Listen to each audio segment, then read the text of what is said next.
What if Ronald Acuna Jr.'s ball just got up a little bit more in Game 4 of the NLDS? We're going to talk about the what ifs from 2023. Have a little bit of fun on this episode of Locked On Braves. So let's get into it. You are Locked On Braves, your daily Atlanta Braves podcast. Part of the Locked On Podcast Network, your team every day.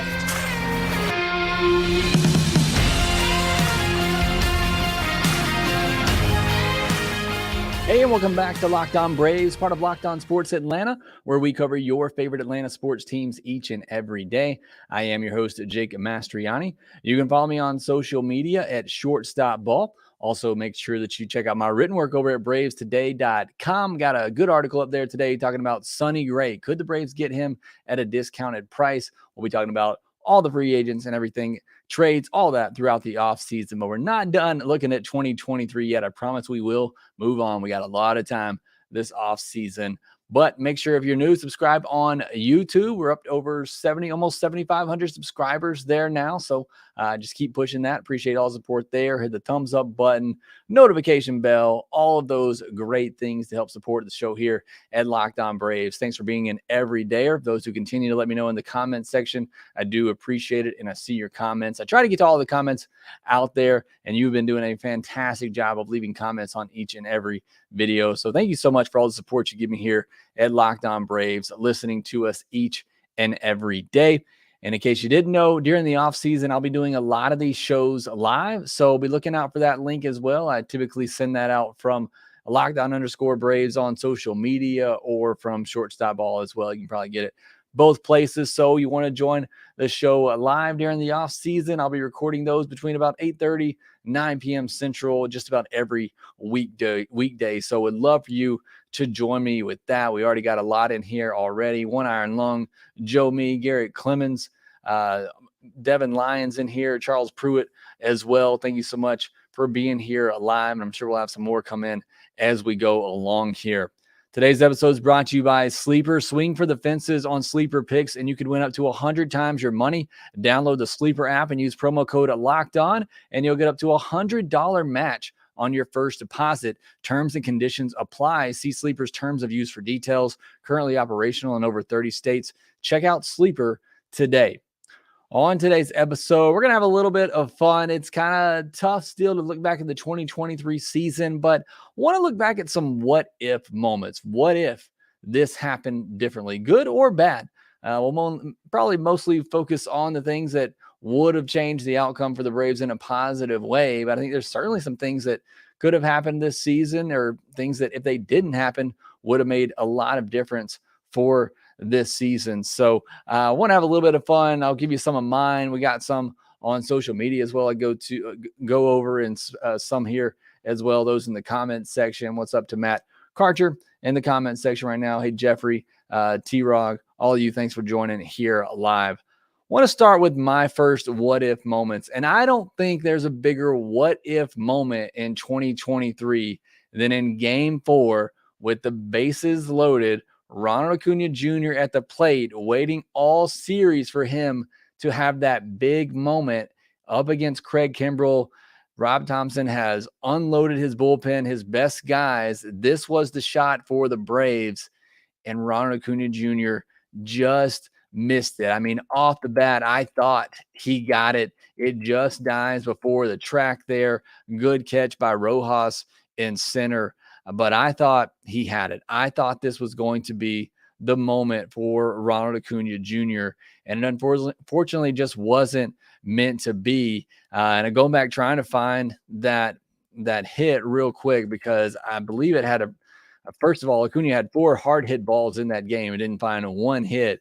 But that particular instance, he hit the ball 379 feet. 97.5 exit velocity, 470 expected batting average. He had 3 balls in that game that had an expected batting average of 400 or higher. 28-degree launch angle. That's a good launch angle. Again, just missed 379 feet in that ballpark, just to the wrong part.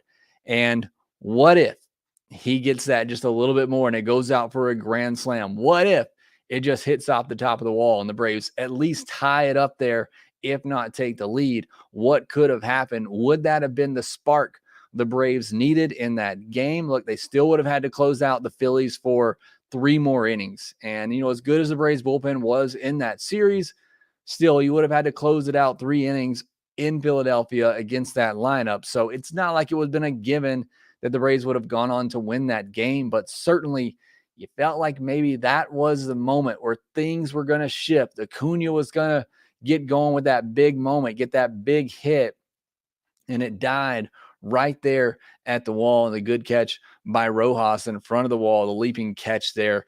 That to me is by far the biggest what if moment. Braves still, again, would have had to shut the Phillies down for the next 3 innings, would have had to come back to Atlanta, face Wheeler again, but you would have been at home in a game 5. I feel like Fried would have pitched a much better game. And again, maybe you give more time for the offense to get going. So that's one of the biggest what ifs in just individual play. I think, another what if obviously is what if they survive that Phillies series? Obviously, you look at what the Phillies are doing, and even though the Diamondbacks did win a game in Arizona, kind of get back into that series, you feel like the Phillies are probably the best team in baseball or left in the postseason. I feel like they're probably the favorites if you polled it right now. I'm not sure what FanDuel has at the moment as the favorites for the World Series. I'll try to look that up real quick, but I feel like that's probably who most people would pick at this moment is the Phillies. And you just wonder if the Braves were able to just survive that series. Clearly they weren't playing their best. Clearly, that wasn't the Braves team we saw all year long. And yeah, as I look at the FanDuel's World Series odds right now, they have the Phillies at plus 140 with the best odds, Astros plus 210, then Rangers and Diamondbacks. So what if the Braves just somehow found a way to survive that series? You get that big hit from Acuna, you come back in game 5, Fried is dominant, Braves get a couple of runs off Wheeler and they advance, and you give this offense more time to wake up and get back to itself. Again, we'll never know, but I just feel like if they could have survived that series, it would have been a huge weight lifted off of them because they didn't play great, and you somehow find a way to get through that. I just really feel like this Braves team would have ran to a World Series championship, and that makes it hurt a little bit more. Just, knowing that they would have had to get it done. And certainly we didn't see anything from the offense to indicate that they would have turned things around. But again, maybe if that ball by Acuna does get out, they go on to win, they come back home, the offense does get rolling and they get on a run and they start playing like the best team in baseball. I think they go on to win the World Series. Again, I'd pick the Phillies right now. I think the Phillies and the Braves were the best 2 teams going into the postseason. Unfortunately, they had to face off in the division series, but could not get it done. So that's a couple of big what ifs for me. I think the other one is, what if Charlie Morton doesn't get hurt? You were waiting for that big hit from this Braves team after not getting anything in game 1. And then in game 2 for half a game, you get nothing. And then you get the big home run by d'Arnaud. You get the big home run by Austin Riley, the big play to end the game. All the momentum is with the Braves at that point. But going into game 3, you have no idea how you're going to get through that on the pitching side of things. And look, it all could be moot because the Braves offense didn't score a lot of runs, but you never know how, having a starting pitcher that you trust. And Charlie Morton could have gone out there and certainly got shelled. He got shelled last year in the postseason against the Phillies, but you got a guy like that going out there on the mound after you grabbed back some momentum. And if Morton can go out there, spin it for 5 innings, turn it over to that bullpen and keep that offense in the game, what difference, could that have made in that series? Does the offense, stay in it a little bit longer and try, do they get, a little bit more confidence going in them? And the Braves took a lead in that game 3. Hard to remember at this point, but I think that's another big what if as well. What if Charlie Morton doesn't get hurt and you have him in that game 3? Does that change the momentum a little bit coming off what happened in game 2 of that series? And here's another interesting one. I actually saw somebody else say this one on X as well. What if Ozuna doesn't turn things around? I think that's a curious one to think about because, look, I've gone on record. You can go back and listen to it if you want to, but I said I don't think Ozuna's here past the All-Star break in 2023. What we saw from him the past 2 seasons, I said it going into the season, but especially after April, anybody that was still supporting Ozuna at that time, I had a lot of people in my comments saying, you're absolutely right. Ozuna needs to go. He can't get anything done. He looks pitiful. And then he turns things around and becomes one of the best hitters in all of baseball, maybe the best DH in all of baseball. But what if he doesn't turn things around? Do the Braves let him go? Do they cut him at the All-Star break and have to eat, the $18 million that they owe him in 2024 and the rest of the money they owe him in 2023?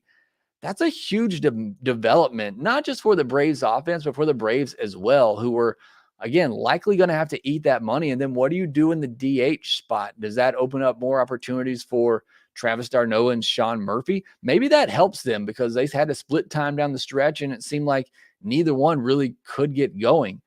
So maybe having both of them in the lineup would have helped them stay fresh at the plate down the stretch. Maybe Vaughn Grissom comes up and gets some opportunities in the DH spot. It would have been interesting to see what would have happened had Marcell Ozuna not got going. But as it was, he did get going and had a monster season, 40 home run season. And now you go into 2024, and a guy you thought maybe wouldn't even be here at this point is considered a big part of your offense going forward. So those are 3 of my big what if moments. I want to hear some of yours as well down in the comments section. And when we come back, I'm going to read some of yours from social media and those that are here with me live. We will do that here next.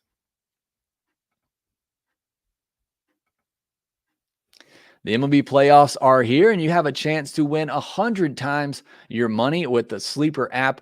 Baseball has never been more exciting than it is now. You got studs in the game like Acuna. Obviously, some of these studs are already out, like Betts and Freeman as well, and Matt Olson. But you got Bryce Harper in the postseason, Corbin Carroll, Yordan Alvarez, my guy Evan Carter for the Rangers, just going crazy. The game is so exciting right now with a lot of young talent, and you can go to Sleeper, pick more or less on stats for these stars like home runs, hits, strikeouts, and more for up to 100-time payout on Sleeper. Get your picks right, and you could win big. And one thing that I love about Sleeper, and I use the Sleeper app for season-long fantasy as well. We got our fantasy football league going on right now with some listeners from Locked On Braves. I'm not doing too well, 2-4 at the moment. Got to get it going. But I love the social interaction, and it's what makes the Sleeper app so great to be able to just talk right there in that with people in your league. It's just a great feature on Sleeper. Use promo code LOCKEDON, and you'll get up to $100 match on your first deposit. Terms and conditions apply. See Sleeper's terms of use for details. You can continue to watch the postseason, or listen to the postseason rather, on SiriusXM with the SXM app. Looks like the Astros are getting ready to even up this series against the Rangers as they got a big lead right now in Game 4 of that series. But you want to keep listening to the postseason, you can do so over on SiriusXM. You're looking over at social media. I asked what were some what-if moments for some of you as well. Kaz Buckeye says, hard to pick out many moments in the NLDS apart from the Acuna at bat in Game 4. Maybe just what if they hit at all? And I think I've seen some people say that in the comment section here live as well. Yeah, what if they just hit it all against this Phillies team? Again, I think they get past Philly, they probably run to a World Series. Kaz also says, what if they had signed Trey Turner in the winter? A bit outlandish, but not many ways to improve the team. Yeah, imagine if they make a big splash like that. I mean, Arcia was great, and Turner got off to a slow start. But, I mean, you look at what Turner did in the postseason, just that kind of guy. It's not the type of deal that the Braves are going to make, but, does he help spark this offense in the postseason? Could have made a big difference. What if they had kept Kevin Gausman? Another interesting one as well. So, some what ifs there. Jason says, what if starting pitching was healthy, Wright, Soroka, and Fried? Certainly would have helped. I've said many times pitching wasn't the reason they lost that series. You could maybe say Game 3 if you had a better starter. Again, maybe it gives the offense a little bit more confidence, but they still only scored 2 runs in that game. The bullpen was consistent with a healthy. What if the bullpen was consistent with a healthy Matzig? Bullpen was great in the postseason. But certainly would have loved to have a guy like Matzig, to have that just kind of another dominant lefty reliever, I think that would have made the decision in game 3 a lot easier to whether you go to Brad Hand there or you go to a guy like Matzik to get out of that jam. I think that would have made it a lot easier if you just had one more lefty that you really trusted. What if Rosario had a 2021 playoff run? Would have loved to see that happen. What if Snit pulls Elder sooner in game 3 versus Philly? Yeah, that game 3 is certainly one. What if you had Charlie? What if Brian Snitker manages that a little bit better in game 3? Certainly that's a tough one as well. Jeff says, what if Charlie was healthy for the NLDS? What if the bullpen was ready and used when needed for game 3? And what if Matzik was healthy? So similar ones there. Chip says, had Morton been healthy to start game 3 instead of Elder? Again, that's a big one.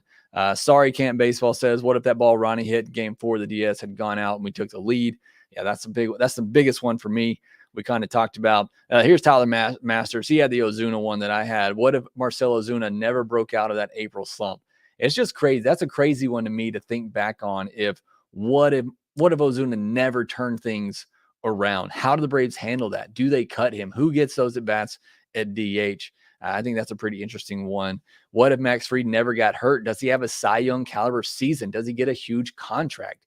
That's a big one as well. And perhaps it plays into the contract discussions this offseason. Maybe the Braves get a little bit better deal because he's coming off injury, but I think he was having a Cy Young caliber season. Look, there weren't a ton of great candidates. I know Blake Snell had an amazing year, but the way Max Fried looked to start the season, I said then, this is the best version I've ever seen of Max Fried. And he was really good when he came back as well. Obviously, unfortunately, got hurt again at the end of the season. And then Tyler Masters also says, what if Arcia wasn't enough? Do we see more Grissom, Shoemake, or a major trade? That's a good point as well. And with the way Arcia kind of struggled down the stretch, I know Alex and Tavos has said Arcia is the guy, but I still think it's somewhat of a question mark going into next season. But yeah, what if Arcia doesn't get off to that great start? What if he doesn't, make the all-star team? What happens there at shortstop?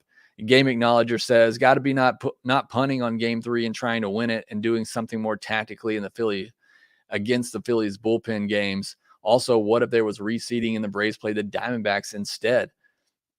Good point. I don't know. Again, the Braves weren't hitting, so I don't know if it makes a ton of difference, but they still got to score runs, but maybe they do have a little bit of a better chance against the Diamondbacks. All right, going to the comment section here for those that are live. And Joe Meese was one that said, what if we just hit against Philly? And Joe also said, in the regular season, what if Ronnie had one more run? 150 had never been done since Ted Williams. I didn't realize Acuna ended on 149 149 runs scored. Yeah, that would have been a pretty cool one as well, on top of all the other amazing stats that he had. Yeah, 149 runs scored. Would have loved to get one more then. No one iron long. I've not talked to Jake Mintz again. I'd love to have him back on the podcast, kind of get his take of the situation. David Lyons, let Morton and Rosario walk, only keep Pierce Johnson. Talking about some offseason stuff. We'll get into all that.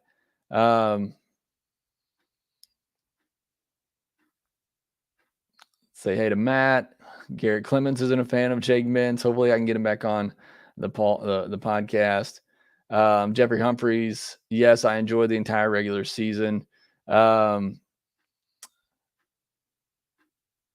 Joan French says, hey, Jake, so interesting you are doing this. Yes, I know that we are still hurting about our Braves not doing further, but our Braves had an amazing season. They certainly did.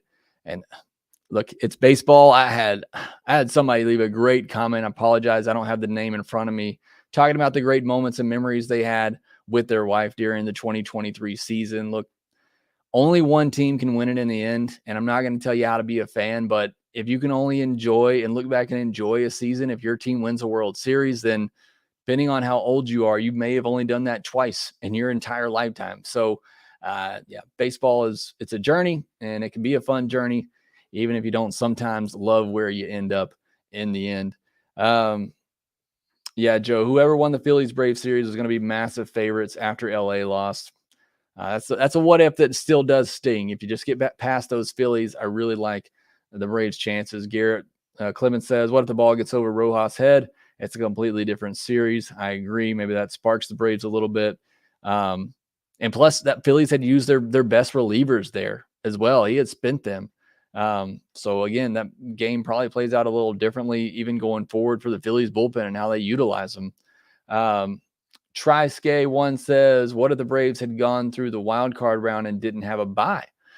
Interesting thought as well. What if they do go through the wild card round? What if they, play the Marlins, team of the Braves, outside of that last series had handled really well, and you go in there and you get the bats going, and you have a lot of momentum going into the division series. Again, could have played out very differently. Matt Karcher says, Jake, what about not having Morton potentially available in the NLCS? Would we pretty much be a 2-starter team to get through a 7-game series? That's a good point as well. We were kind of just expecting that Charlie Morton would be ready for the NLCS, but if he weren't, yeah, you'd be counting a lot on winning the games that were started by Max Fried and Spencer Strider. And again, Max Fried kind of coming back from injury. So it would have been a tough go for the Braves, trying to get through it with just 2 starters. I'd imagine that you probably would have seen AJ Smith-Shawver start a game. You probably would have seen Bryce Elder start another game. The options weren't great at that point. Maybe because you can call up guys for the next round. Maybe you call up an Alan Winans or a Darius Fines and give them an opportunity. But yeah, the options just weren't fantastic. Garrett, Charlie was huge. Not having him was hurtful.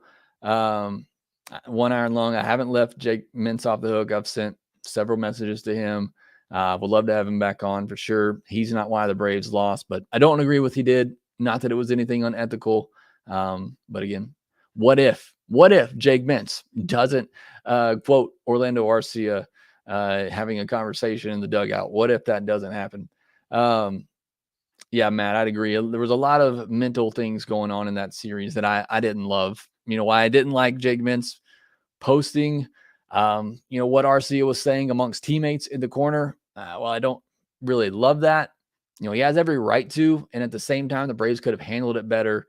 And it just seemed like it affected them mentally, not necessarily on the field, but certainly in the clubhouse. I think it just, it affected, you could see it. You could see Acuna and Arcia more so, talking to the fans. I know they do that regardless anyways. They do that a lot, just having fun. But yeah, what if Jake Mintz doesn't report that? I don't think it plays out any differently on the field, but certainly don't have to worry about talking about this. Garrett Clemens, I was always here for Ozuna. You were one of very few. Matt Mock, Ozuna looked completely lost in the postseason, but I guess everyone did except for Riley. Yeah, certainly did.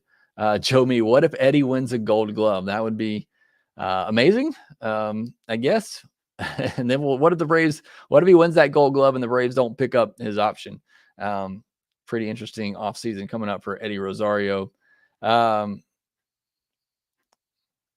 Spencer Strider enthusiast. Phillies are all like 30 plus years old and Braves are just really young. This is a good point. Braves have a lot of postseason experience on their team because they've won a lot. But I think that is a good point. You look at their starters. Wheeler and Nola are certified veterans, been doing it for a long time. You look at Harper, Turner, Castellanos, Schwarber. These are all veteran players. They do have some young guys mixed in there like Stott and Marsh. But that is a very, veteran-led group of 30-plus-year-olds. This Braves team is still very, very young. So that's a good point there. Garrett Clemens, I'm 1-5 in fantasy. I have the best players all laying eggs. Joe Me, by the way, is in our Locked On Fantasy League on Sleeper, and he is absolutely killing it. I think he's in first place. David Lyons, what if Kyle Wright never gets hurt? It would have been great to see him try to follow up what happened last year more than anything. Again, I don't know how much of a difference it makes in the postseason, but I would have loved to have seen him come back and just follow up a 21-game season he had the year before and kind of solidify himself in this rotation. Now he's out for next year. It's just the future right now is really bleak for Kyle Wright. I shouldn't say bleak, but it's a huge question mark for sure. What are the Braves going to do with him? We're going to have another Soroka situation where he's out for 2 years and then you don't know what you're getting coming back. Shoulders are just they're tough to recover from.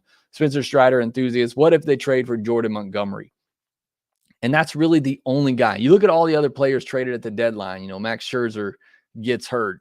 Justin Verlander, Braves were never going to get him or Scherzer either way from the Mets. But, you look at Lorenzen, he had the no-hitter, but wasn't good after that, didn't start a game or hasn't started a game for the Phillies yet. Jordan Montgomery is really the only one that you felt like Braves probably could have afforded and maybe makes some difference in the postseason, especially with how great he's been. What if they never let Soler walk? What if they kept Jock around? I would love to have those two guys for sure. But I mean, again, look at the way Ozuna turned his season around. Are you going to start? Soler over him? Or are you going to start Jock over him? Ozuna was one of the best hitters down the stretch. Garrett says we need more velo in our pen, and Joe agrees. Bullpen's going to have to be kind of revamped this offseason. Maybe you give some guys like Dayswell a chance, but it would be good to try to get some more high velocity guys coming out of there.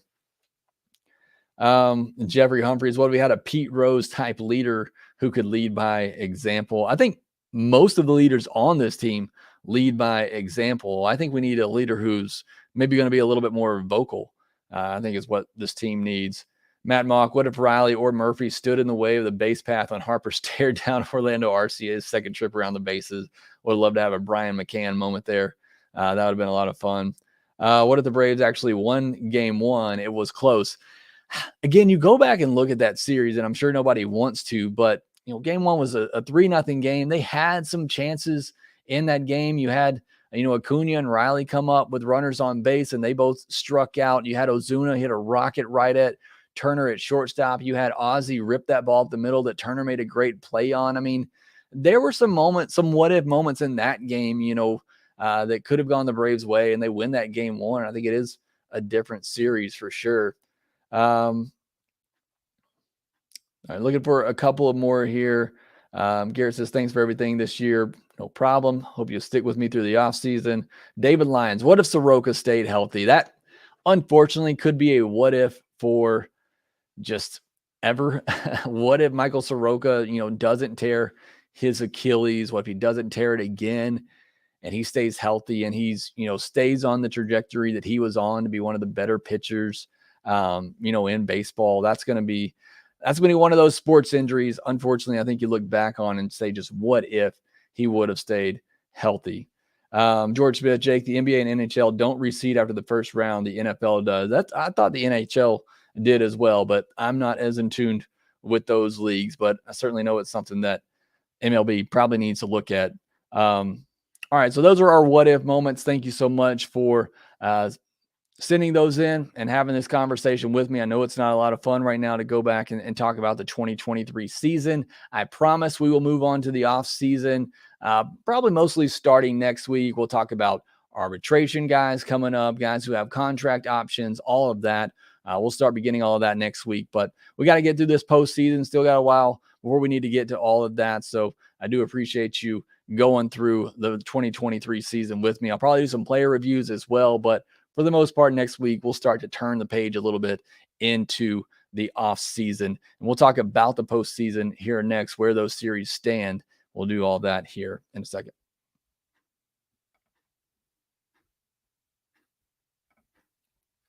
There's a lot of uncertainty in the world today, from unrest in the Middle East, fires, hurricanes, earthquakes, tornadoes, and more. That's why it's so important to be prepared when these disasters strikes.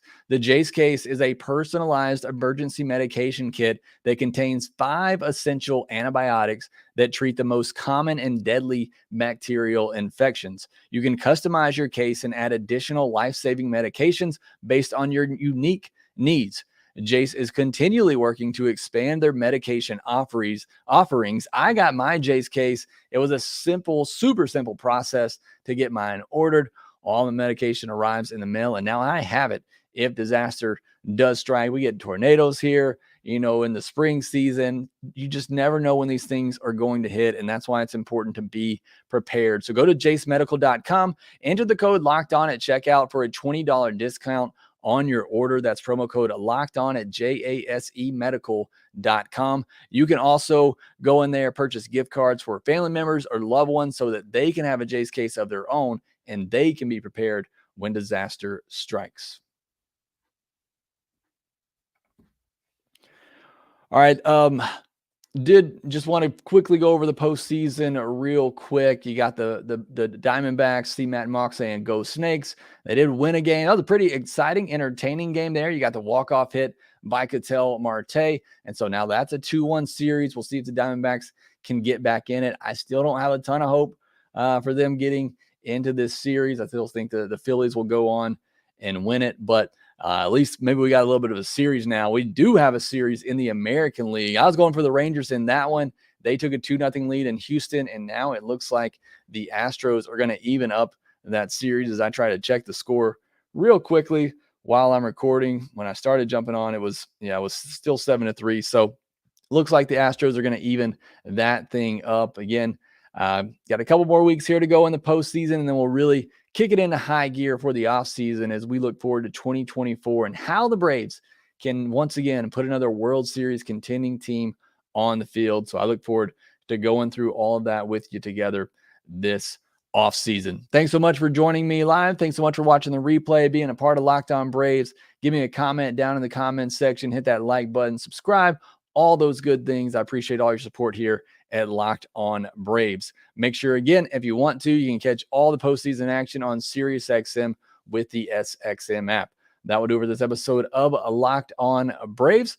Again, thanks so much for listening. Follow us on social media at ShortstopBall and at LockedOn_Braves. Make sure that you submit a review wherever you get your podcast and subscribe there as well. And we will talk to you next time.